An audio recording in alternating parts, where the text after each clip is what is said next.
So on the 22nd of March 2017, I was down in London on a university trip, and then myself and about 4 of the lads just decided to get a bit of fresh air and do what sightseeing we could, really. As I'd got about a third of the way along the bridge, one of the lads in my group sort of shouted something along the lines of, like, "Look out," or "Travis, look out." But by the time I looked up from my phone, the terrorist car was driving, towards me at, I think the police reckon, around 48 miles an hour when it hit me. So there was simply no time to react whatsoever. Now, I was hit head-on by the car, as were the rest of my friends, but fortunately, we were all incredibly lucky to survive. I was thrown over the bonnet, I hit the windshield, and then was thrown into the air. And I remember being in the air for what, it felt like forever, and obviously it could have only been like a split second. And of course, then came back down and hit the concrete, and it was hitting the concrete that caused most of the injuries. I fractured my left leg in 2 places.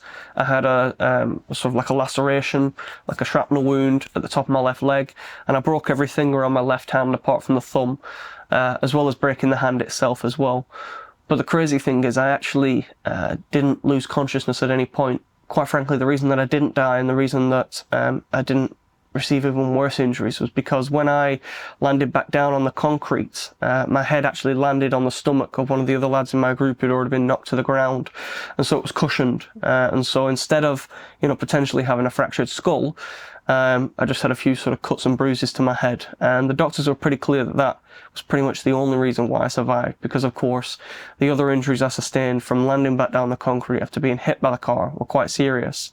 Because of that, I got up immediately afterwards, and I was sort of walking around on the bridge in the sort of chaos of the, the aftermath, and saw the whole range of, sort of fatalities and injuries that have been sustained. And it was about sort of 15 minutes of sort of walking around with that adrenaline fueling through me, before I knew, couldn't really tell you what injuries I'd sustained, but I just knew there was something much more serious going on and I had to sit down. Now, the other lads in my group, fortunately, were able to walk to a nearby hospital. They were taken there by paramedics and sort of first responders, whereas I had to wait for a stretcher.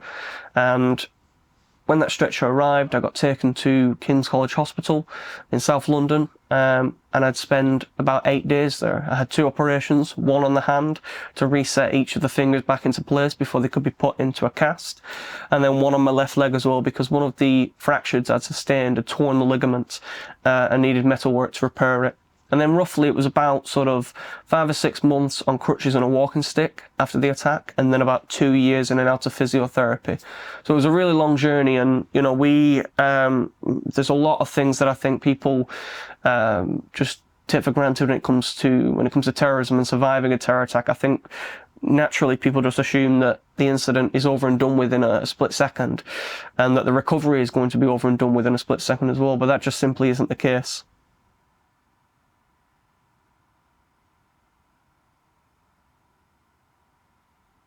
The long-term impacts of terrorism are massive, and I've yet to meet a single person who experiences something like this and doesn't in some way have some sort of impact upon their life. I mean, for me, the physical recovery first and foremost, I think, actually kept up the majority of my time. I had to go through a lot of physiotherapy, especially to sort of regain use of my hand and to regain sort of full function of my leg as well. In many ways, I actually got off pretty lucky because I was so focused on my physical recovery. I think that gave me like a bit of a mission purpose, something to look towards and focus on.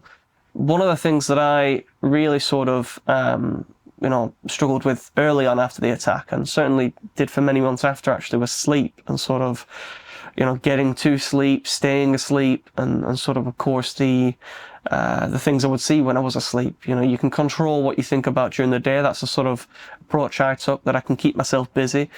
But at night, it's sort of open season. You when you're asleep, it's not really up to you what you think about. And I think so many sort of images and visions of what happened to me just kept recurring. Now, one thing I would say, just to sort of finish that note, is that I never experienced sort of flashbacks. I know that's something that a lot of people do experience, but certainly for me, when someone talks about sort of trauma, the first thing you think about is flashbacks. And actually that's something I never experienced. So I think it's important that we make it clear that, trauma affects people in very different ways.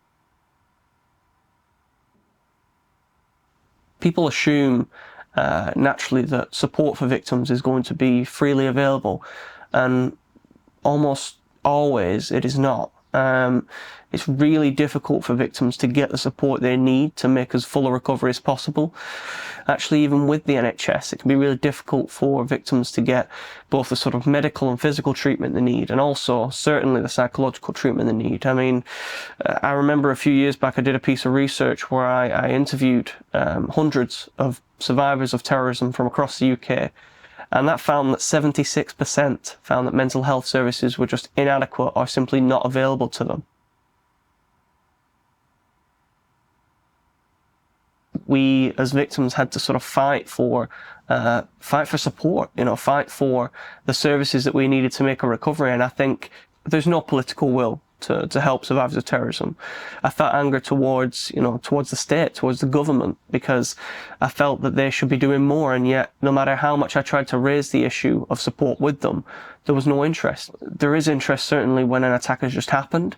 In that first week or two after an attack, there's lots of media interest, lots of people are talking about it. But when it comes to the long term, and when it comes to the aftermath of an attack, there's not as much interest, and it's difficult as someone who obviously feels very passionately about these issues from a personal perspective to try and break through that gridlock of politics. We don't recognise that actually we all have a role to play here in protecting against these issues, and any one of us can be affected, not just by being on the receiving end of a terror attack, but actually potentially being at risk of radicalisation as well. And I think until we break that stigma and that sort of that feeling that most people have that this just isn't something that affects them, we can't really get to grips with this issue. And I think that sort of goes to all forms of violent extremism, actually.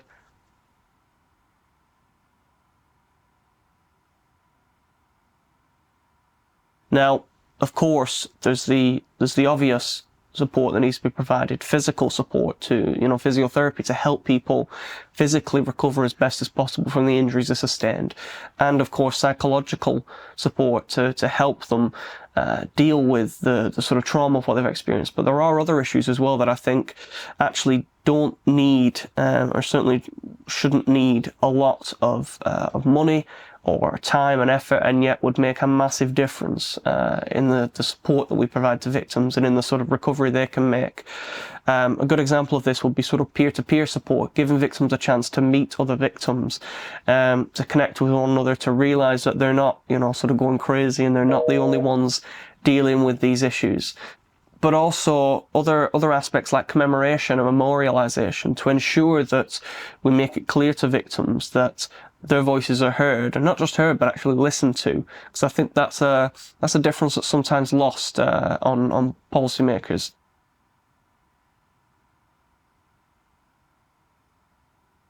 I started, very sort of low level, but I started just essentially doing what I could to try and provide input really from a sort of survivor's perspective, whether that was trying to improve support for other victims in this sort of campaigning work, or whether that was going around to schools, sharing my story and trying to talk to people who might be at risk of terrorism, or I should say might be at risk of radicalisation, people who are vulnerable, perhaps heightened vulnerabilities. For the past 5 or 6 years, I've been working with the police, counter-terrorism policing out of Scotland Yard down in London, as a sort of ad hoc advisor, helping them out with sort of initiatives they've been doing and sort of engagement campaigns to try and sort of raise awareness of the impacts of terrorism and also of the sort of warning signs of radicalisation.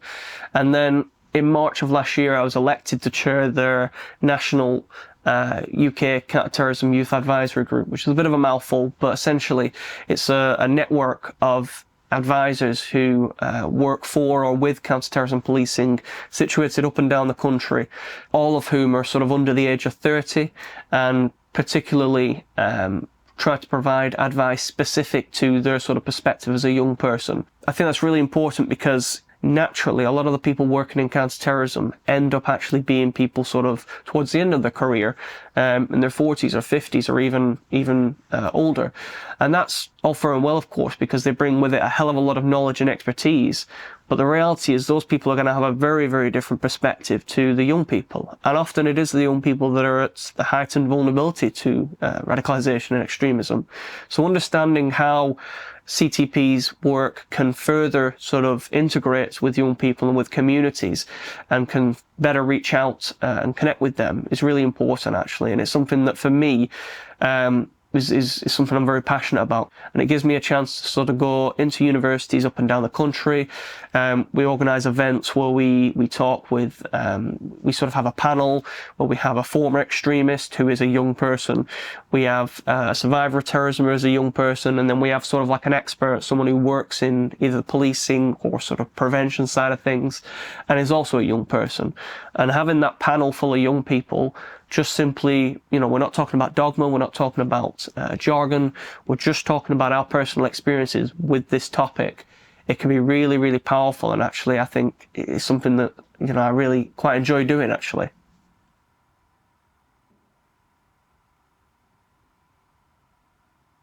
So we launched the Resilience and Unity project in November 2021, and that was a project that we started through the Counter-Terrorism Youth Advisory Group that I now chair, in collaboration with a couple of other organisations like the National Emergencies Trust, which is a charity based in the UK, and a couple of other sort of organisations that came along to support. Now, we launched that with an event in London. We had the Countess of Wessex at the time. She's now the Duchess of Edinburgh. She came along and she spent a good couple of hours meeting with victims. And the goal of that project sort of came out of the end of COVID, really. I mean, we heard a lot during the coronavirus pandemic about this heightened risk of radicalisation, about this fact that, extremists were operating much more online during the pandemic. There was a much bigger audience for them. And of course, there was a proliferation of conspiracy theories as well, certainly coming out of COVID, but also just in general. We weren't hearing really a lot in the way of sort of responses to that and what we do about that. And what we decided to do was that we would record the testimonies of victims of terrorism from around the world, to record these testimonies and to then put them onto an interactive mapping tool, quite similar to Google Maps or Google Earth. You can go on, you can scroll through the map, and you can see pins on the map of where the victim of terrorism is or where their attack happened. You can click on that, watch a testimony. We had sort of short versions, long versions. Of course, the long versions are intended to give the victims as much of an opportunity to tell their story as possible without being cut off. And the short versions are sort of meant much more for like lesson plans and things in schools. And it was an opportunity, I think, as well for those victims to feel that they have a stake in counter-terrorism. I think quite often the police and other sort of state bodies are a little bit worried about speaking to victims and involving them in these initiatives. Those victims of terrorism have a really, really powerful voice. If we can give them a chance and a platform to speak out about these issues, and I think it's a really powerful deterrent against extremism. So it was our chance of giving those people a chance to connect as well. We've, over the past sort of 6 months, been doing some sort of get-togethers to get people connecting with one another, to provide that sort of peer-to-peer support as well. It's not something that we provide officially, and certainly, the project at the moment has zero funding, so we just sort of do this off our own backs, but it's something that we feel is beneficial.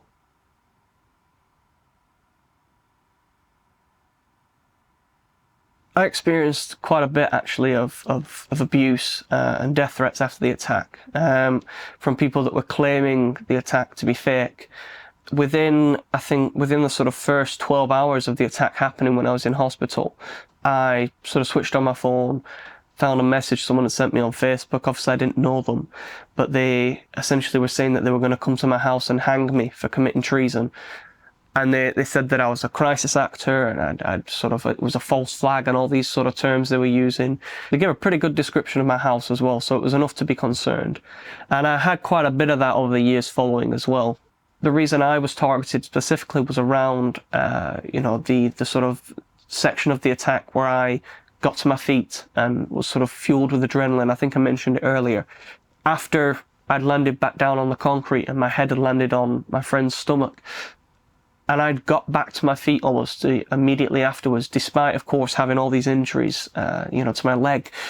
So there were photographs taken of me walking around that made it into the newspaper, and people were saying, well, that's evidence of the fact that how can he have a broken leg if he's standing up? We all know, certainly I know even before the attack, that people who are fueled with adrenaline and perhaps even in shock can do crazy things. The idea that someone would walk for a few minutes after having been hit by a car isn't actually that much of a stretch. I recognise that, like radicalisation, anyone can be sort of drawn down into these paths, and many people you speak to on the street will sort of have a favourite conspiracy theory or a conspiracy theory that they believe in. But it's when that sort of belief turns into action. If people want to believe that the attack was fake, that's fine. I'm not going to stop you, okay? It does not sort of harm me in any way.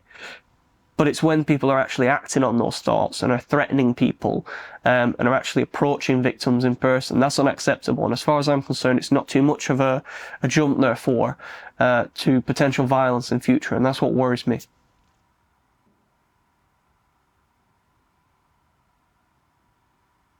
I think there's a lot we can do around awareness, and there can never be too much awareness as far as I'm concerned. It's a fine line between awareness and fear, and we don't want to make people afraid, because the reality is, statistically, terrorism probably won't affect them. But there's no reason why people can't be thinking about these issues, can't be talking about them. It's only in the same way that, when you sort of go into a public place or a train station and perhaps you're warned to watch your bag because there might be pickpockets. Why are we not sort of treating extremism in the same sort of, coherent way by telling people, listen, radicalisation happens. It can happen to you. It can happen to your friends, your family. Chances are someone in your sort of periphery is going to experience either the sort of radicalisation side of things or the victimisation of terrorism. Having that support in place and having them be aware of those issues before it actually happens can make a massive difference. And then finally, at the community level, I think we just need to keep doing what we're doing. There's a lot of really good sort of community initiatives out there, a lot of initiatives to bring communities together. And that is the one thing that I sort of, coming out of the attack, one thing I always say to the kids I speak to in schools when I'm going into schools and colleges, I always say, take as much time as possible to mix with people who do not look like you, who do not sound like you, who do not believe the same way that you do, who have different political beliefs or religious beliefs. Terrorism does not develop in a vacuum. It develops as a result of a lack of communication, a lack of us talking to each other. And it's in that vacuum there that extremists tend to sort of take advantage of our differences. And actually those differences are what make us stronger if we can lean into them and provide people with the chance to travel, to connect with one another. And that sort of thing is already happening right now in communities. It's just a case of increasing the reach of those organisations and making sure that we reach every single person and not just, the sort of periphery of those organisations.